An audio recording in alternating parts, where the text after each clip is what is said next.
ঝাড়গ্রাম বেলপাহাড়ির আঁকাবাঁকা উঁচু নিচু পথ নিয়ে যাবে চাকাডোবা।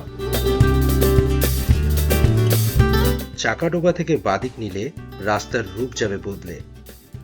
ভাঙাচোরা তবে অত্যন্ত সুন্দর। এই পথ নিয়ে যাবে আমলাশোল গ্রাম।